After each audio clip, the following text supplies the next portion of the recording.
Hello and good morning.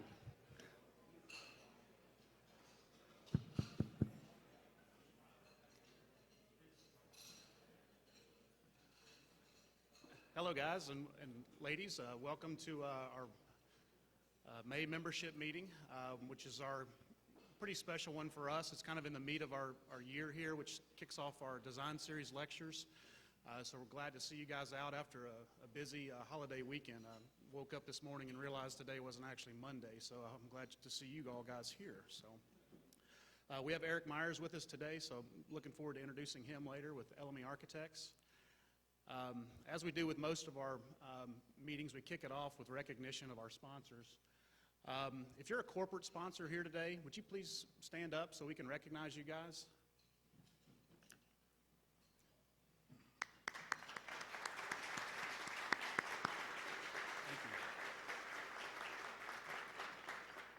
And if you're an Allied sponsor, some of you guys may have stood up already, but Allied as well, if you guys could stand.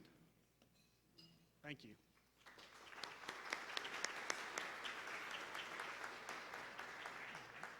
You'll see on your table the list of sponsors in more detail. It's this trifold that's on the screen here right now. Please make sure you guys look at who is sponsoring us. We're very, very close to our goal this year.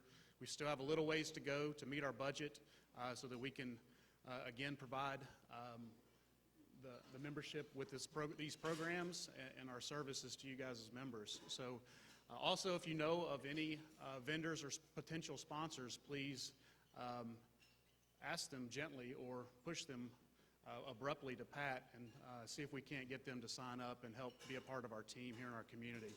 And again, as we've always stated, if you guys ever get a chance to do business with these people, please do so. So appreciate that. I'll briefly go into some of the announcements. As Gene mentioned last month at our meeting with AIA and AGC, he went over the treehouse competition that's ongoing right now. What's transpired since that, we've had 7 registrants that have signed up to do the competition and submit their application and their fee. So the design work right now is currently ongoing. So there's 7 teams that are currently doing that hard work for the submittal date coming up very quickly here on May 31st. So we're very excited. I think we had 6 architecturally led teams and 1 landscape-led team. So again, we're happy for that collaboration. Some unpleasant things real quick. The membership dues. We got a quick update from Pat earlier this week, and some people haven't paid their dues. So if you have not paid your dues, please get in touch with Pat. You're technically lapsed at this moment, and we do not want to show that gap in your membership. I will not make you stand up. So thankful for that. One other thing that we got from Grassroots that I wanted to bring up, I don't know if we touched on it enough. It's the AIA going through their repositioning phase right now has created the Repositioning Innovation Fund, which is $250,000 worth of dollars that will come directly to state and local chapters to do programs very similar to what Gene is doing with the treehouse competition. Things that, again, can engage our membership, promote our chapter, and really start to show the outreach we can have as architects within our community. So some of the 3 things that really this, again, is trying to hit on is inefficacy of communication that we're trying to fix with our AIA chapters. Engaging emerging professionals was another hot topic, as well as prioritization of initiatives. So if you guys come up with any programming that you would like for us as a chapter to submit to AIA to help solicit and get these grant funds into our chapter so that we can do these programs, please do not hesitate to ask us as board members, directly to Pat. Again, and it's really a collaboration effort. So if you guys can help create these programs, we'll go after that money for you to see if we can't get that money here so that we can actually execute on those ideas. So it's pretty exciting in my opinion. The submissions are due July 10th, so it's very soon. So we need to hear back from you guys probably before the next membership meeting, ideally before the next board meeting, so that we can actually discuss how that's executed. Real quickly, few of our action items, and you'll see this still emerging with our constant review of the City of Knoxville contract. These meetings are still ongoing. I think there's one later this week as well to try to get this language permanently fixed for all of us and all of our chapter members to do work with our city government here moving forward. So those efforts are still ongoing with our chapter on your behalf. So a little bit more on that in a minute when we have our upcoming announcements for our future membership meetings. I'm going to invite Scott Busby to come to the podium real quick and give us a quick update on the AIA Tennessee board. Thanks, John. Middle one. There. All right. Appreciate it, John. Thank you. We've had a lot going on at the state level, and I know a lot of times we kind of work in a vacuum sometimes and don't always get the word out about what it is we're doing. We've tried to make the rounds during the first part of the year with Connie, who many of you know is retiring this year after 35 years. But a lot happens in the first few months, especially legislatively, and I'll get to that in a second. But the biggest thing going on in a long time right now is our convention coming up, August 14th through 16th. This is going to be a phenomenal convention. It is going to be in the brand new City Center building that is just opened, I believe, last week in Nashville. So we'll be one of the first groups there. I think there are a lot of people over there a little nervous about a bunch of architects coming in and seeing the brand new facility, but it's going to be fun. We've got, of course, tours going on, which will include tours of the new facility all around the building and in the back parts that nobody else gets to see. Those will be going on throughout the week, and we've got a ton of fantastic speakers from around the country. Not only do we have the people who designed and did the convention center, they're going to be giving a spiel on how the whole process worked. We also have Bob Oglesby. He's going to be there, our state architect. He's going to be doing an update on what's going on at the state level, but he's also going to be doing a seminar on BIM and the upcoming BIM requirements that are going to be required with the state level. And he's going to be doing that with Marlon Blackwell, which will be a really cool presentation. That'll be going on the first part of the week. Then you can kind of read the list of the folks here, including Governor Haslam, and then we also have a panel discussion with people from around the nation on the Clinton Global Initiatives that are going on right now around the world. So there's going to be seminars that are going to be going on. There's going to be tours.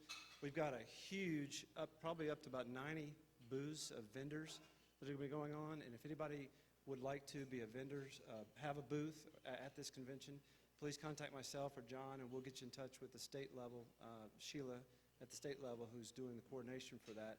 There'll be seminar opportunities that are going on actually in the vendor areas, as well as the host chapter party, which will be the first night, which will be a singer-songwriter night, having some musicians come in from Nashville that are going to be pretty fun. And there's going to be also an awards gala. I believe an announcement has come out about that. The awards deadline is coming up, I believe, around the 17th of June to submit for the State Design Awards, and David Woolley is chairing that event. And then it's just going to be fun. We're going to have a fantastic convention, and we're also doing, as part of this convention, profit sharing or revenue sharing, as it's called, which basically gives an incentive to each chapter around the state to try to get their members and promote it and get them to come to it. It's technically not a competition, but the more people who attend from East Tennessee and the more people go, we get a bigger share of the revenue of what's left over after all the convention expenses are paid, and that money comes directly back to our chapter, which then helps fund better programs at the chapter. So let's respond really well to this and get as many people as we can get out there August 14th through 16th. Just a couple updates on what's going on at the state level with legislative issues. They shortened the legislative session down a month this year, and things were wild and woolly. There were 1,600 bills that went through. Every Friday we would get an update on bills. We'd have to spend the weekend going over them, make sure none of them had any negative impact on architects, and have a response put together by Monday or Tuesday of the next week for every weekly session that came through. A couple of highlights. I won't go into everything we've done, but there's some really stupid ones. Somebody put out there about putting yellow anti-slip paint on all buildings, including historic buildings, which would include the Parthenon and other things. And so we were successful in getting that blocked.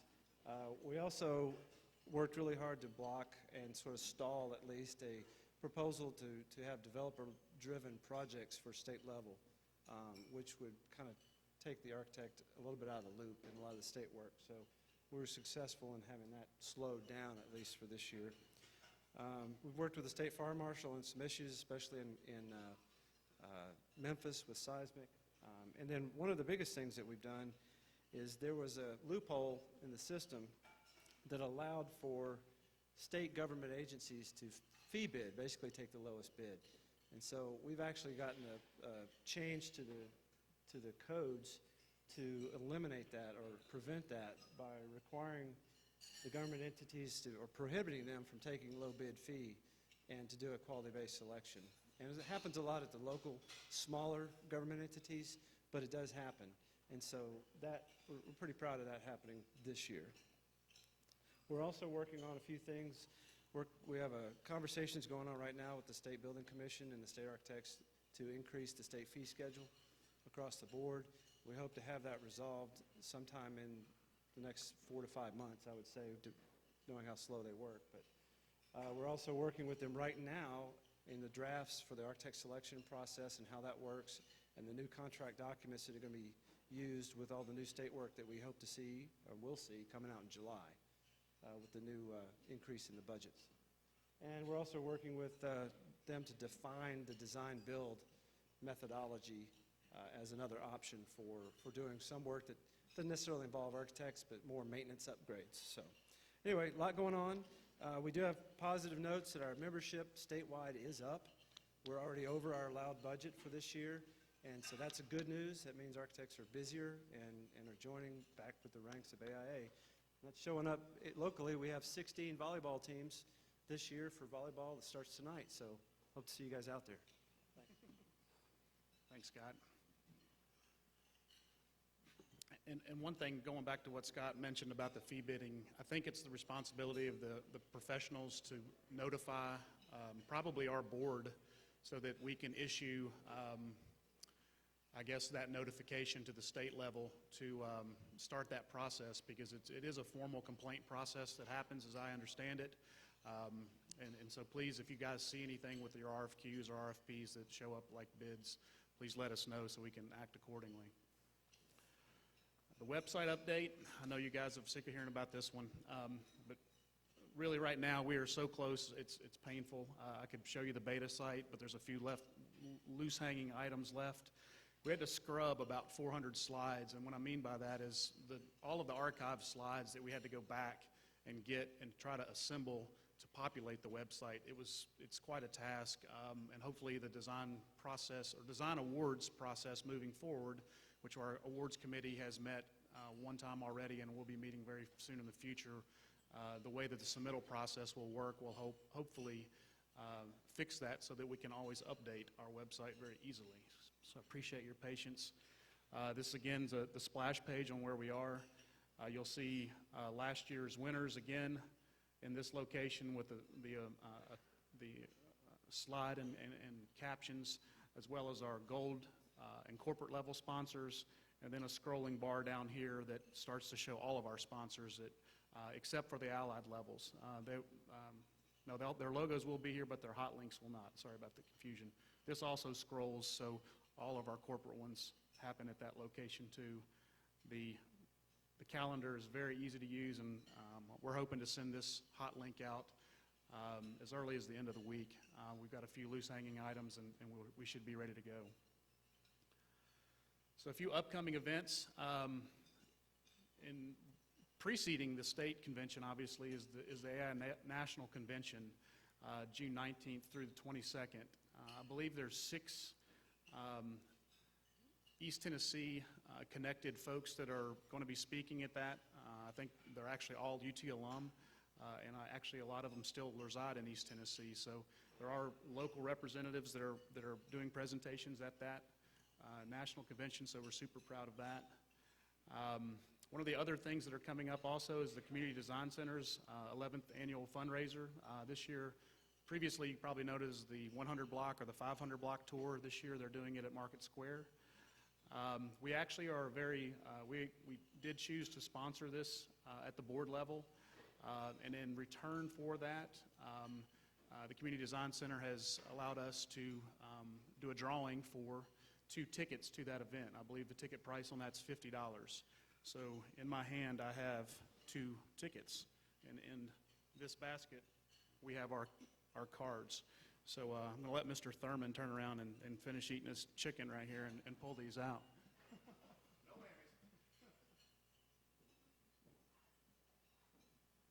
Brian McDonald.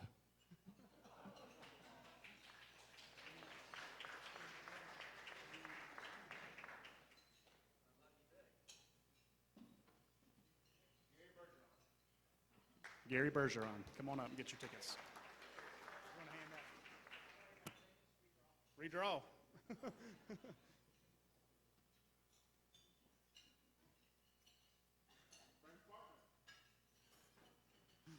Thank you, Frank.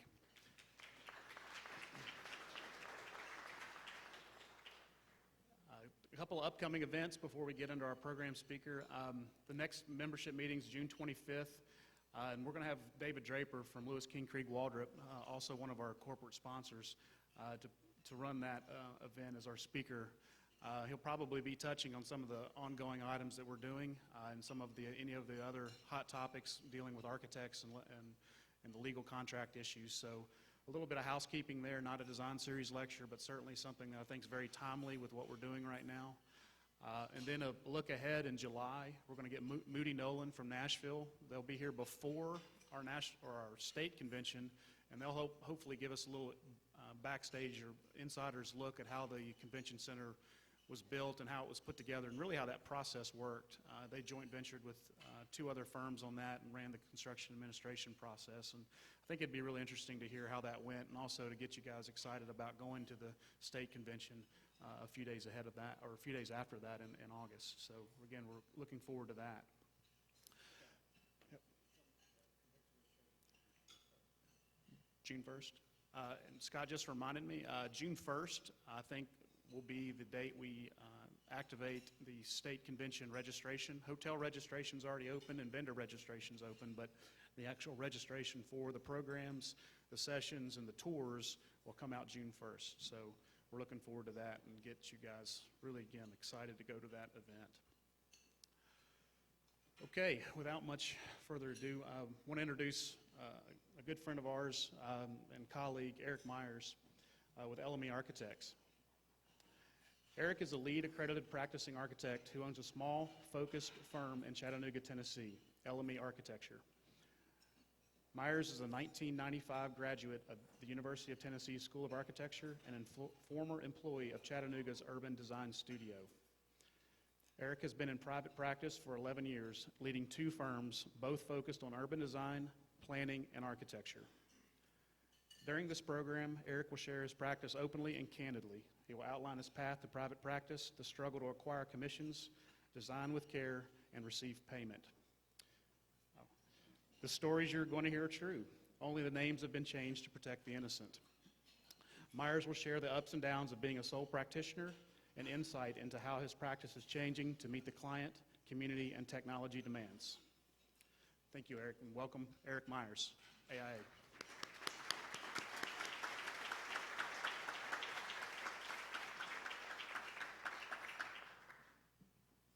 Thank you, John. And thank you, everybody. Thanks, AIA East Tennessee, for having me. I'm completely honored to share with you my practice, and I also want to thank whoever got the vertically challenged podium. I usually have to ask for a step stool so that I can see you all. It's kind of nice to have that special gift. Not long ago, I was able to sit down with an old friend, AIA East Tennessee member John Sanders. John, as you know, is a magnificent orator. And so I asked him, what should I say in May? I have no idea what to talk about with the AIA, fellow practitioners. And after a long pause, John looked at me and stared at me and said, just tell them like it is, man. Just tell them some stories about your practice, all the crap you deal with. Stories? I said, yeah, man. The real stuff, just lay it on them. Okay, John, can I curse? Yeah, I think so.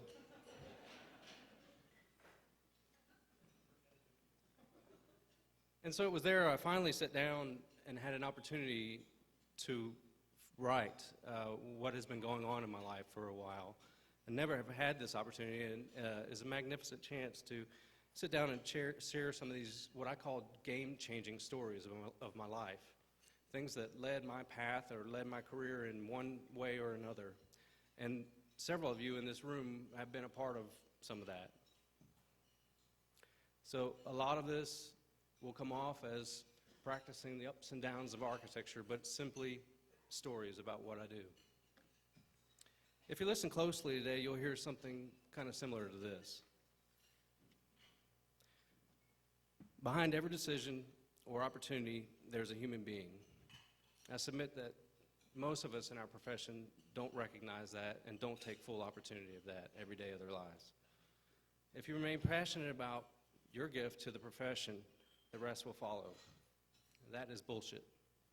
You've got to be passionate, cautious, fearless, unwavering, tenacious, stubborn, and on top of that all, you have to be a good business person. Setbacks or failures, whatever you want to call them, are a true gift. They're ways to change your practice and alter your course to a better direction.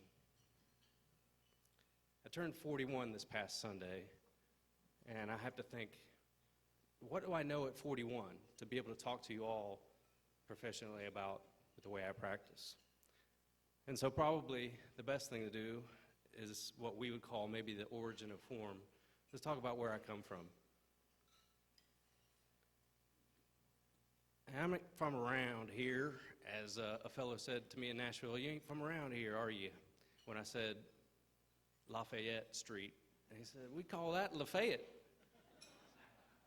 I come from a little town somewhat north of here called Hagerstown, and that region is steeped in history. That town is 20 minutes north of Antietam Battlefield, about 45 minutes north of Washington, D.C. My hometown in Maryland was an industrial or rail town. It was nicknamed the Hub City due to the 7 railways that crisscrossed through the entire town. We became an industrial port. And what I mean by that is those rail access led to an enormous industrial activity in that town. In 1931, the Fairchild Aircraft Manufacturing Company relocated their headquarters from New York State to Hagerstown, Maryland. For over 60 years, this company was a part of the backbone of the industrial employment of that town. My father actually worked there for 10 years out of college, and the company built over 20 different models of airplane. The A-10 is probably the most famous model that any of you could recognize. But like much of America's industry and the industrial backbone, Fairchild receded from its greatness. From the drafting rooms and assembly of this mecca spilled hundreds and hundreds of men and women into the community, a trickle at first in the early 80s, and then a flood. My father went back to work for Mack Truck in the early 80s when it seemed inevitable that Fairchild was going to die. By the time I was in high school, Fairchild had receded completely from its greatness, only to close its doors and be purchased by Allianz AG from Germany. And the vocational education in my town was enhanced greatly by that. I'd never really thought of this fact until preparing this for you all, but the vocations in our town, because of the amount of human beings that spilled out of Fairchild, was amazing. And this is where one of my first game changers comes into play. Now, we all approach our profession, architecture, from different places. I began drawing very young. While my parents played tennis, I drew the fantasy cities and castles and all kinds of different buildings and places. Then I began to actually utilize drawings, creating 3D maps and maps of Dungeons and Dragons places and things like that, like a little kid should. My brother and I had an erector set and girders and panels. Yes, I was a nerd. Then came the first game changer in my life in high school, Austin Lee Orm Jr., my high school mechanical drafting teacher. He really did little formal teaching, as I recall, and it was more something like, hey, try to draw this. Hey, why don't you try to draw this? And I did, and I did, and I did, and I never got enough of it. I devoured it. I drew everything I could. And by never having lessons or teaching direction, I went on my own path. I saw my own course, and he changed my path forever. Each Monday, Wednesday, and Friday, I entered that room, put a pencil in my hand, and loved seeing HB lead hit that green or yellow paper, and loved seeing something being drawn perfectly. I devoured books about home plans and different buildings and Frank Lloyd Wright and so on, and I became intent and focused and perfecting drawing. Looking at this image on the screen, I can still smell the drafting cleaning powder. Do you guys remember what that was like? I can still smell the HB lead and the Vico drafting covers, that plastic smell. It was here that I began to draw some of the first ugly buildings in my life. The whole process of drawing an image from beginning to end without making a mistake was all I needed. Mr. Orm introduced me to the guidance counselor, and one meeting I recall, she listed so many colleges that had architecture schools, my head spun. But the only thing I remember her saying was, Tennessee in Knoxville, Tennessee, is ranked #1 state school in architecture. That's seriously all I remember from that 1-hour meeting. By way of academic common market, I entered UTK in 1990 for in-state prices. I still remember that, writing that first tuition check in Thompson-Bowling area. $1,000, that's such a strange word to write on a check, $1,000, and that nearly freaked me out. The entire first year of UTK was a complete blur. I attended Professor Shell's fall and spring lab classes. Yes, the entire first year. Now, this is a fate that Dean Lauer said that would never happen again at UTK Knoxville. It's odd, but Bill Shell's studio kept me out of a bunch of trouble, seriously, and appealed to my OCD tendencies.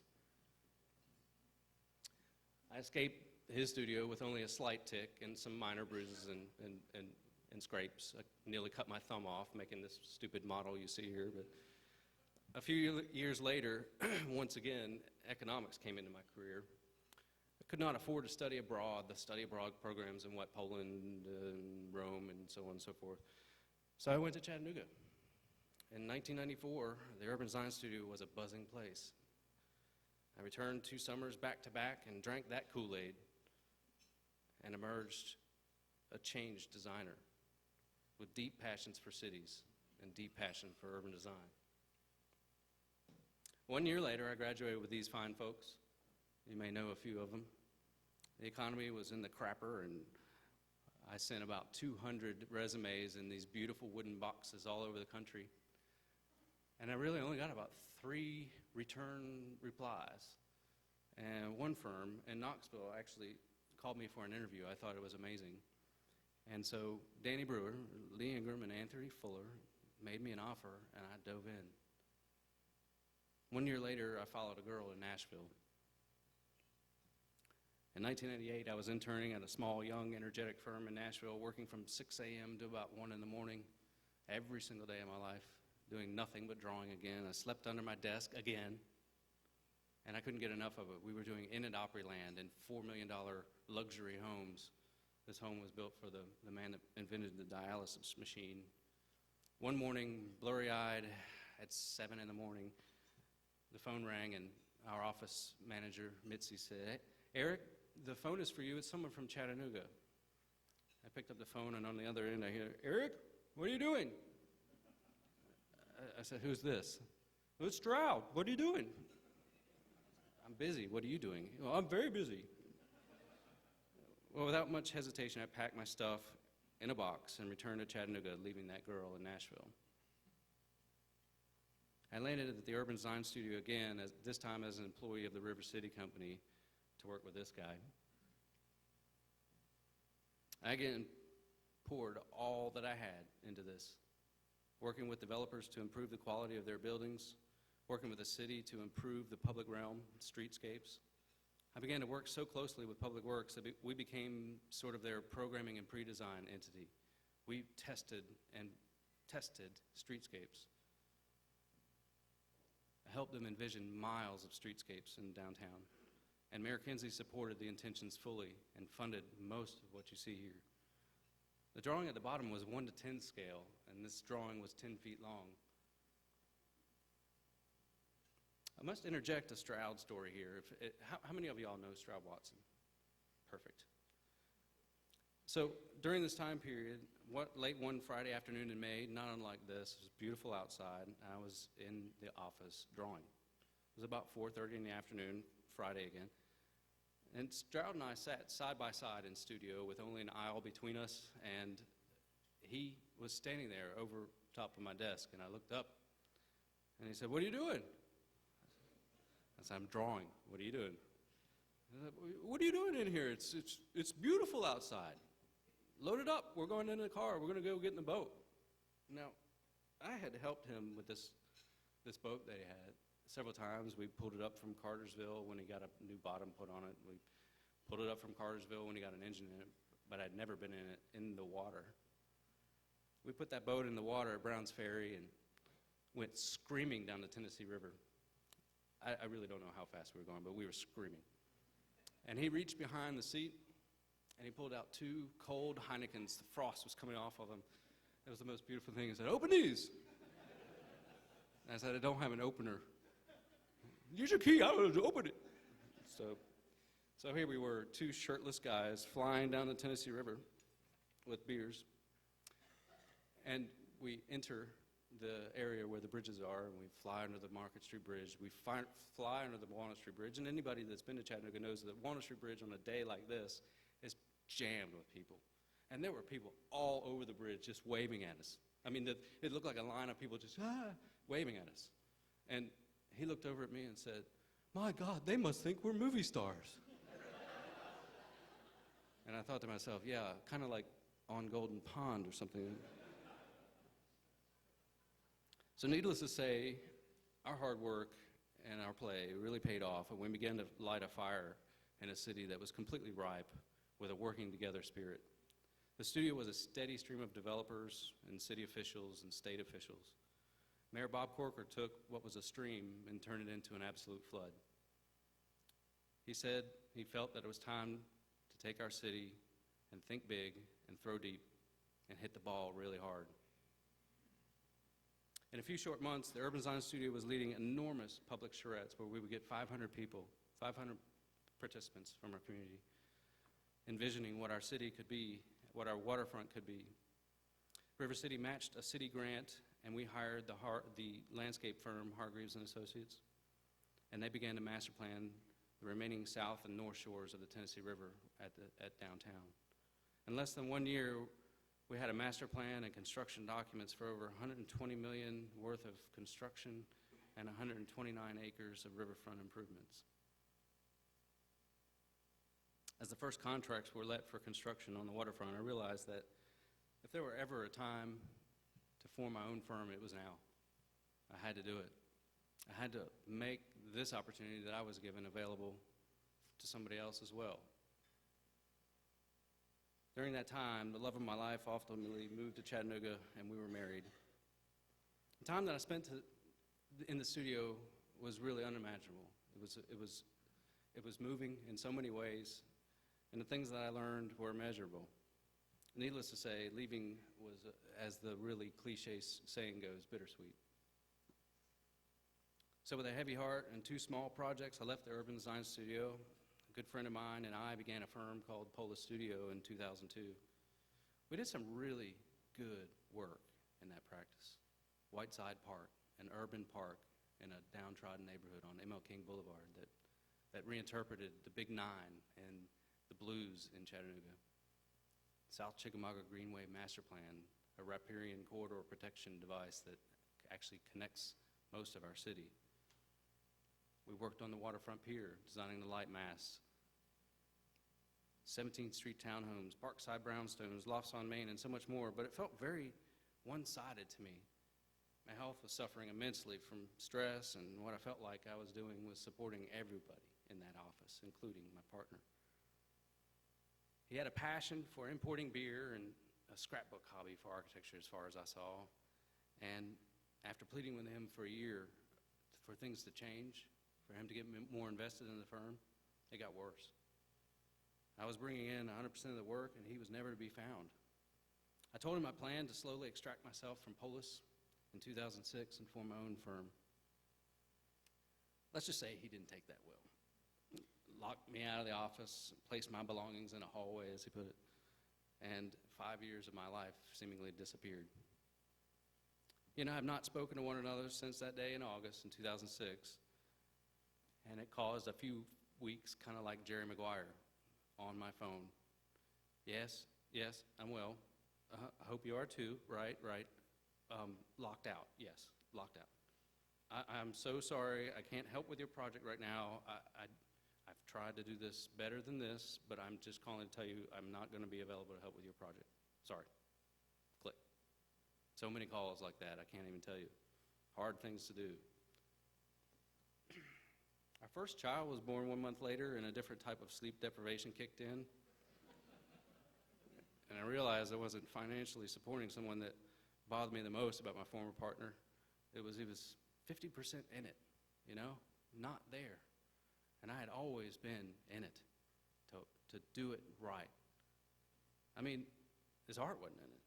So from that day forward, I realized that what I was going to do was going to be different, and the fact that I realized employing and partnering with the right people was the paramount thing that I needed to do. People had given me opportunities. People had made decisions that changed my life. It would be partnering and employing the right people that would change it. So Elimi rocketed forward, and I began piling up an enormous backlog of work, working out of my house and doing more than I can handle, working 24 hours. Working from home, I was able to do a lot and spend a lot of time with my family, but that first year, I completed about $2 million worth of work, and it nearly broke me. All from my living room.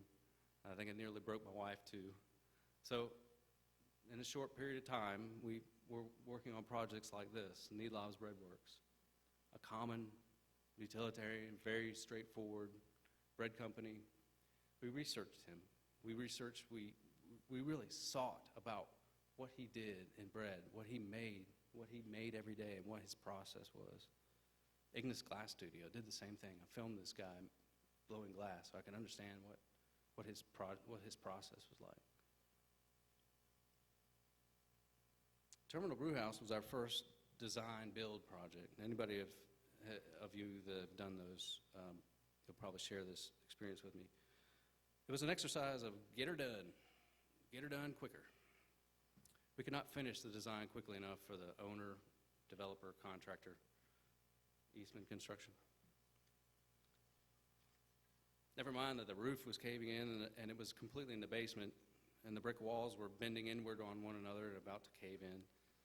When we first visited the building, my structural engineer spent all of about 3 minutes in the masonry shell and walked out on the street and stood quietly alone. I think he was trembling. He walked past me on the way out and said, "There's no way in hell I will ever go back in that building."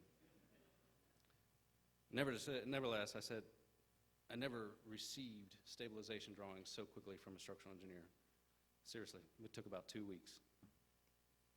And then one day, very oddly enough, we were way through construction documents and had signed our contract, we were moving, and I walked back to the office and I received this rather large, thick envelope, just unmarked, and I opened it, and there were $100 bills in it. And I looked around the office. I put it up tight to my chest. What in the world? So I walked up front. Hey guys, did anybody see anybody put an envelope on my desk? And they said, "Yeah, sure. Some girl came in and from that construction company that we're doing the terminal with. She put that on your desk." So I must say that was the largest sum of money I've ever received. As in cash from a developer. But he wanted to keep our attention, keep us moving, and he was appreciative of the speed that we were flying at. This is a well-loved pub in our community, and there are parts of the building that you will never see on our website. But we had to convince the contractor and owner and developer to utilize things like hollow core slabs over the kitchen in the back. They had a beer garden above, and he wanted us dead set, hell-bent on using wood trusses. And we kept saying, no, it's just not the right thing to do. The loading characteristics aren't right, the waterproofing isn't right. So we convinced him, and he came back one day and said, Eric, we can get the material for actually less, and we can put it up in 2 days. We'll use these hollow core planks. And so that's exactly what he did. We completed the construction documents in 5 weeks. The day I delivered the drawings, we received that call. You know, it's an ever-ending cycle. Hey, Eric, what would it take to do LEED on our building? I said, Joe, forget it. Your HVAC contractor can't do it, and we need to start over and pay a whole new fee. Terminal owners called the next day. So 2 different people, the terminal owners and the tenants. Hey, Eric, we'd really like to turn the brew house into a LEED project. You mean LEED certified? Yeah, LEED certified. Yeah, that's what we'd like to do. There are grants out there for this stuff. No way. No way, guys. It's too late. And we've got to start design. We've got to know that when we start. We're finished. We're completed. And Joe wants to move. LEED is not an icing on a cake, is my message from that group. And summarily, Jeff from the terminal said, why didn't you tell Sliger you wanted to do LEED? Why didn't you convince him? You guys are all about green architecture. I said, I did. The very first day we talked to him, and he said, I'm not doing any of that LEED crap. Just get the building done. It was here in this tiny, small successes that built and built and built and grew, where I met 4 nice fellows that had a novel idea: design as equity in development. I'd always want to kind of be a developer. I always wanted to kind of have the power to not have the client telling me what to do all the time. And here it was. So design, freedom, but no fee for a development. And actually make a little bit more money. We set the percentage on the sales cost rather than construction costs, and we upped the percentage. So it was actually a great model. The problem here is that we opened this project in late 2009, and if any of you all remember what that was like, 6 units, 2 have sold. The rest went up to rental. So the partners had a meeting without me and decided that they had exposed themselves for long enough with the construction note and that they wanted to rent the rest of them. So I always like to say this Hamilton Avenue Townhomes project, I'm kind of one of the most diversified retirement planning fellows you ever meet. This is one of my retirement packages right here, sitting there on the hill in North Chattanooga. Luckily, during this time, though, the practice was really steaming. And in 2009, luckily, we were bucking the trend, and we had 6 people doing over $12 to $20 million worth of work, and that was moving quite rapidly. 1 year later, Elimi only had 2 active projects, this being one of them. The remaining were tabled and canceled or died in flames. Nobody, not a single soul, could get financing to do what they wanted to do. You all know this story. So who could? Dentists. Dentists could get financing, especially 7 of them when they pool all their money together. So this project, Riverfront Partners, is located at Riverfront and ML King. You'll see that red dot. You can barely see it, the red dot in the upper left-hand corner of the downtown map. They purchased a property in a fallow area of Chattanooga, really. It was an area of industrial growth and auto car dealerships. They purchased an old dealership, and they agreed to go for LEED Silver certification. This was our first client that actually took it and moved with it. So we oriented the building lengthwise, east-west, having heavy articulation on the north and on the south, and north having curtain wall glass, large punched opening. All the dentists seem to like you having a chair with a TV or a view, and in this building, they get the view. They get an amazing view of the Tennessee River and Elder Mountain and Signal Mountain. So Riverfront Professionals was opening in the heart of August in summer 2010. 5 new dental suites occupied of the 7. 2 of the guys backed out. Design team was uploading the LEED credits, and we were going through the 5 dental suites, each moving in in its separate stages. And I'll just say Dr. Gum, again, protecting names, moved in first, and his space was hot, and he couldn't get it cooled off. And at the end of this day, Elimi had a very, very disappointed client, and he let me know it. I will never allow this certain design process to happen again at Elimi, and I'll describe it to you. Projects that don't consult specifically with the client about temperature, comfort, and how they do their work and what they wear when they work are complete failures, and this is what happened here. Dr. Gum never read what's called the OPR. Does anybody know OPR, Owner's Project Requirements? That was never shared in detail, person to person with the doctor. And so he never saw things like what ASHRAE 62.1 says, 75-degree design temperature within plus or minus 2 degrees and 55% relative humidity. Never saw anything like that. Never had a conversation with our design team. Never had a conversation with the mechanical engineer about it. That was a huge mistake. Well, you see, Dr. Gum wears a dual fabric surgical gown over top of his business suit so that he can just take it off and meet a client. And he's a hot individual. He's got to have temperatures in the 68-degree range, and we failed miserably. We absolutely failed. We tried to get a Daikin system to respond, our VRV. We were proud that we were so high-tech with the lead stuff that we were specifying. This is unconscionable to me. I couldn't believe that a firm that went out and measured John Sweet's place, every single instrument in his place, filmed him making bread, filmed Ignis Glass Studio, Chris Mosey making glass, could miss something like this with our client. And now, because of lack of consultation, here I was, litigation being threatened, curse words being thrown, and lots of pressure. Well, thank God the temperatures eventually dropped outside and the ambient temperature worked. We changed diffusers, we increased the tonnage, and dropped lots of cold air on Dr. Gum when he was practicing surgery. And we made him happy, but it wasn't after a long struggle and probably a lot of loss of goodwill. And after all the accolades are said, LEED Gold, we put a 35 kV solar array on top of the building. This part really sticks in my mind. We became focused on LEED credits and lost the client. In 2009, we were approached to create an RFP submittal and take a chance on one of the largest urban projects that are going on at that time. The River City Company, my old employer, purchased a tract of land at Main and Market and issued an RFP for development proposals. Mission Apartments was programmed to be 70,000 square feet of 58-unit apartment project with a below-grade garage. It was enormous for us. We were stoked. We agreed to a small fee that would be paid if the RFP was awarded, and we went to work. We worked for 2 weeks solid, submitted our RFP, and were awarded. I answered the phone and said, the developer said, "How soon can you meet? We got the job." And with some serious early discussions about design and money and schedule, we were off and running.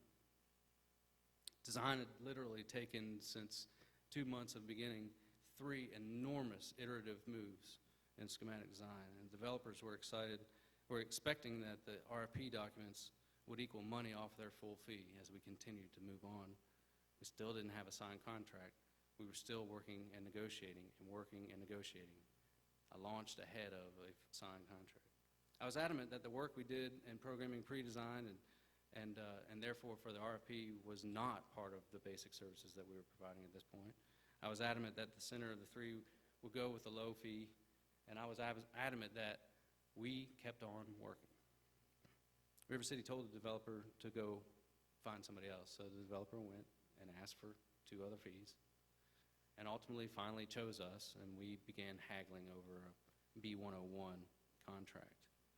And let me just say this as I launch into the rest of this story. If you think that you practice with the AIA contract with full protection, forget about it. You've got to know the entire structure of the project. You've got to know the entire surrounds.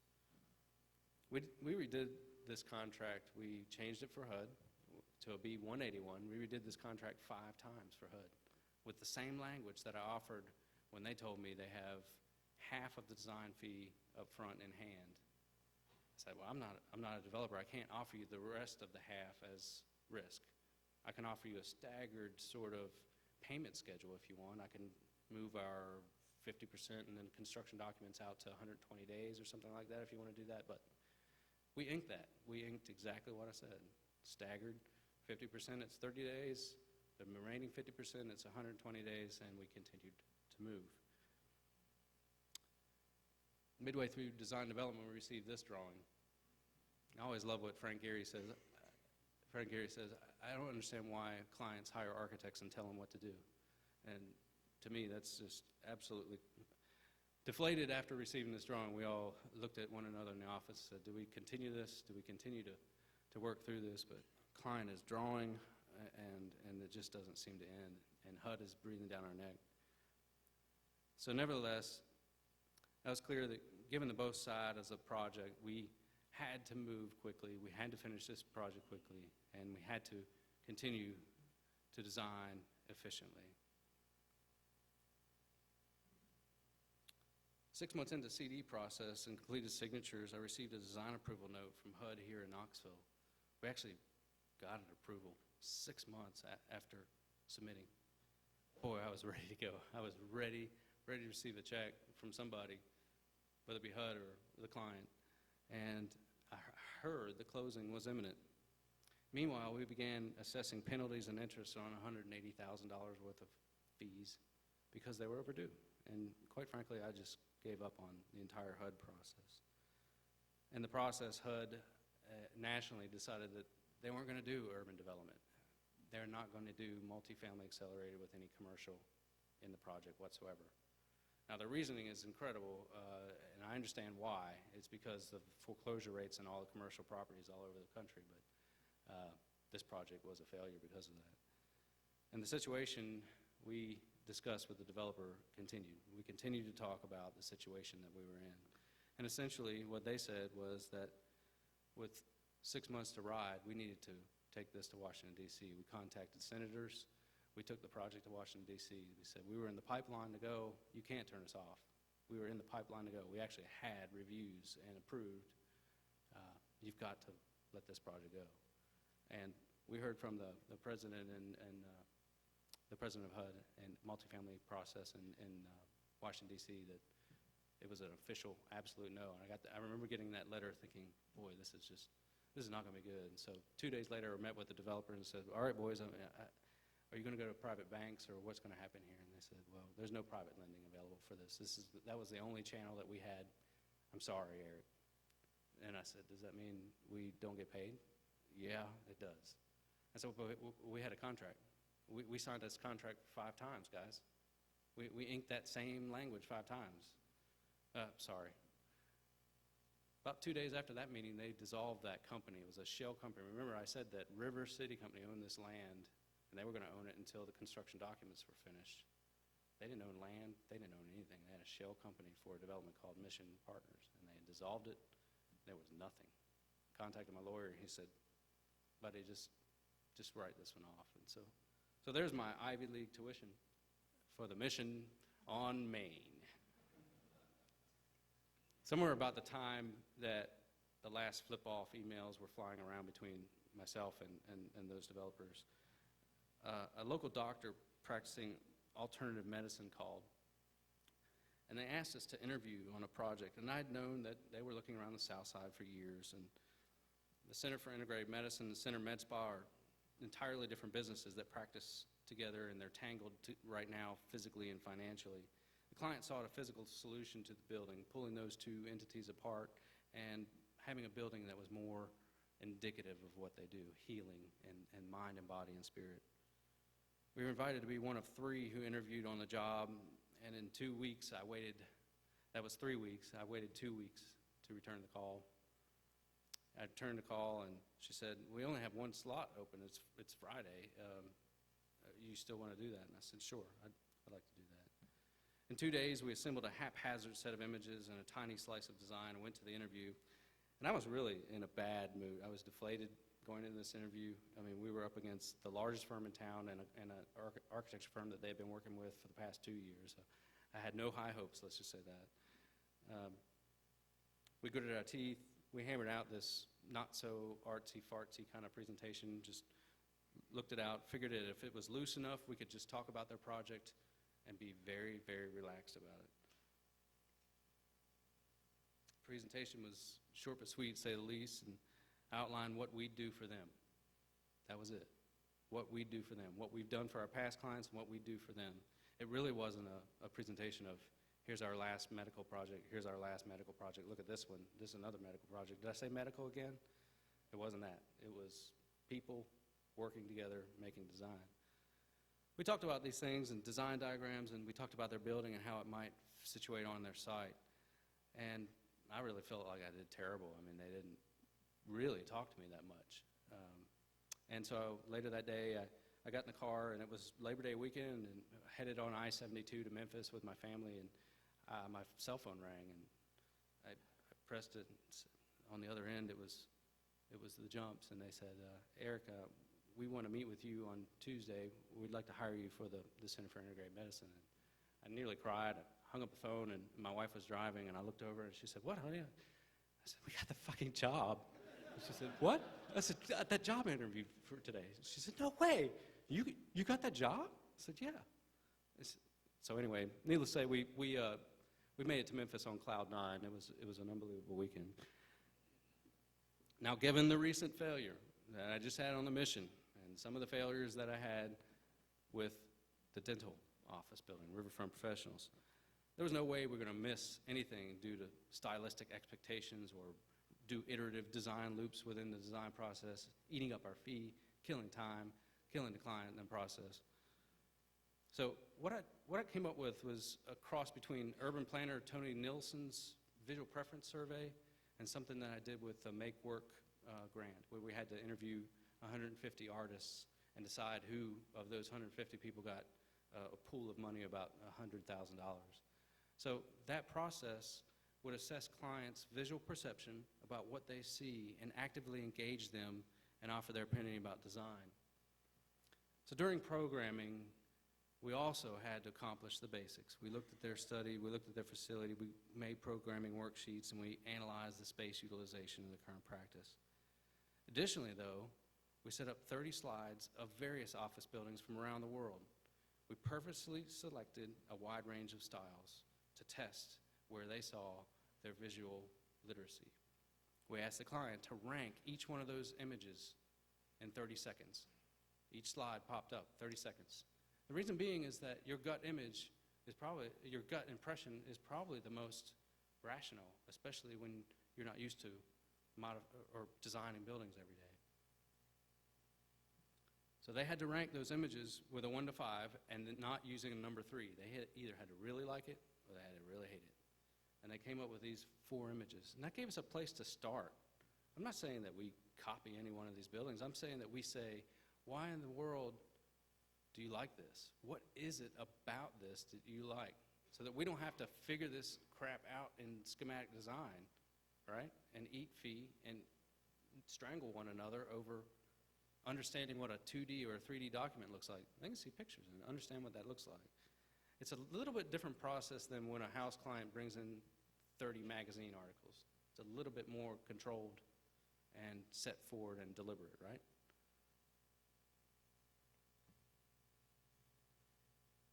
So we completed the programming for this 20,000 square foot building in about 1 month, and had requested an early budget from a local general contractor. It came in at about $3.5 million. They had their residents up top. They had dreams. They had a dream in place with our programming document. And it was clear that many of the early perceptions, the shell, residents, and so on and so forth, were just unattainable. They were really unattainable. But believe it or not, this project could not get financing. This sat for a year while they visited bank after bank after bank, a doctor, for owner financing, for two practices that were growing at a growth rate of 400% or something crazy like that. Could not get financing. Our building was really simple. It has an urban corner and somewhat of a suburban courtyard entry. We located it and angled a site wall slicing through the project on the ground floor, connecting the urban street edge and a public court on the interior. We assisted the client for nearly a year, dribbling design and documents and budgets to several banks. And believe it or not, this is what finally we are building. In 2012, the financing was put in place and the project moved forward. And I'm really proud to tell you that at a budget of $150 a square foot, we're aiming at LEED Gold. And we're not counting credits. We're trying to get a project, a total project, and its entire package built for the budget that they were given. We asked the right questions, and we continue to ask them more. The design solution is not far from this initial diagram. We didn't have to go iterative loops in the design process. We started early, we asked the right questions then, and we continue to ask them as we move forward. I really wish all of our projects were like this. I wish they had more budget, to tell you the truth, but I wish all of them wound up like this. We're happy, our client thinks we're the best. They think a lot of us, and I think that we did them a good service. Last one. Last year, Elimi teamed up with 3 other professionals to submit a project for the Urban Design Challenge. The challenge was created by the River City Company in a year-long process where 6 teams were selected for 6 separate sites in downtown Chattanooga to envision concepts for different improvement. The Urban Design Studio had been dismantled in 2005 by Mayor Ron Littlefield, who had differences with Stroud Watson and pulled the funding and pulled all the staff. So 7 years later, the challenge was actually put in place as a process aimed to seed a new kind of conversation, a new design conversation about the way our city could be focused. So Elimi Plus was selected for the 4th Street corridor, probably one of the most challenging corridor projects of the 6. And we were off and running. We met as a team regularly from October to February with public presentations set for March 15th. We met stakeholder community groups, city officials, planners, all listening, just listening for months and hearing the things that they see on the ground. We took interviews. We actually recorded interviews with several of the officials that you see on this map, and the building owners and the property managers. In February, I got a call from Tiffany Robinson. She's the managing director of River City. She said, "Eric, each of these presentations now that we've done, we were the 4th, is leaning towards being located in the district where they're serving. And I'd like you to meet me at Carmike, the Majestic 12. So I went down on a Tuesday and looked at the site, and it's this enormous stadium seating theater that I had never been in, by the way. And I just thought it was amazing. And I actually got very, very nervous that we were going to be presenting something like that. And I said, okay, this sounds fun, Tiffany, and ran. I ran back to the office and covered myself with a bunch of papers and kind of freaked out for a little bit. But later that night, we had a meeting that night with the design team, and I said, guys, I went down to the site that we selected, and I just got to tell you, we're not doing a fucking PowerPoint. There's no way we're doing a PowerPoint at the Majestic 12. We're going to make a movie. And they all looked at me. How are we going to do that? I said, we got a MacBook, we got iMovie, we're going to make a movie. We're just not doing a stupid old PowerPoint on this projection screen. You guys got to see it. So we all loaded up, and they agreed. The next morning, we looked at that thing, and it was a no-brainer. We said, we got to make a freaking movie. This is incredible. And I'm proud to say that we made a 45-minute movie on a MacBook Pro. We challenged it to its limits. The proposal is not far from what you expect a group of urban designers to say about an urban arterial, a 4th Street Boulevard as an expressway to US 27. Balance the traffic and pedestrian uses, create opportunity for infill development, expand cultural attractions, expand the city infrastructure so that you can support all of that. We worked with the Creative Discovery Museum to envision an enormous expansion opportunity on their side. But it can only happen if it works in concert with TDOT and what else is planned with the city. We slid a small boutique hotel here on a 60-foot parking lot left over from that Carmike Majestic project I was telling you about to front 4th Street. 4th Street had just been a back lot to many of the developments along the side. I think we had a statistic that said there were 2 doors on the northern side of 4th Street in a 12-block stretch. 2 doors where human beings could actually access something. It's amazing. We're brazen enough to suggest how TDOT should alter their current design of US 27 indicating the impact that users should have. We suggested that if they were going to move the road 100 feet to the west, that they should include off-ramps with stoplights like they're doing elsewhere in the state, and that they should have more livability town like this, where the Creative Discovery Museum can expand to the west and have a new planetarium or Planet Earth exhibit. Needless to say, TDOT officials were in the audience tonight, or that night, and needless to say, many of them did not like that proposal, and many of the community leaders loved it. And it was loved by many, despised by others. It's unclear whether our project was the cause, but 1 month later, TDOT put the downtown section of US 27 on hold. Of course, our phones at the office rang off the hook. Things like, hey, great job. Aren't you worried about the traffic? And things like, are you guys out of your minds? What in the world would you propose something like that for? Needless to say, 4 months later, we were awarded the top prize for the Urban Design Challenge, an honor that we certainly didn't expect. And more rewarding, though, has been this continued dialogue that's in our community. This has continued to spark a community dialogue about how our downtown gets reinvented. My firm received a few incredible commissions from this work that's currently looking like this. But the most rewarding part is that we gave it all freely and spoke our minds freely. I've been offered so many opportunities throughout my life, seizing most of them, and each has twisted and turned in this meandering path to what I call my voice. In high school, I recall that it seemed odd that somebody could make a living making drawings of buildings all day. And it's not all easy, is it? But at Elimi, our work is focused. Each project is very deliberate, intentional, and site-specific, and I believe that clients recognize this intent. Is architecture your career, or your passion, or your art, or your voice? I know that my little firm has carved about a 6-inch wide trench and about 3 miles deep. In the past 7 years, I've fired 4 clients, and I've been fairly selective about our work and our process. Chattanooga is a very, very, very tough design community. The majority of our client base is either entrenched with long-standing family ties to legacy firms, or is hell-bent on the attitude of more money for themselves and less money for building and the lowest common denominator. Project success begins with the relationship of the client and the architect and transcends to all the other individuals involved in that process. It evolves with a clear process and a clear vision. At Elimi, we're changing our processes, adjusting our listening methods, and interviewing our clients deeper and earlier to better inform the quality of our work. We won't get it right 100% of the time, but we design like we give a damn, and we're nimble enough to change when the results are less than perfect. Thank you.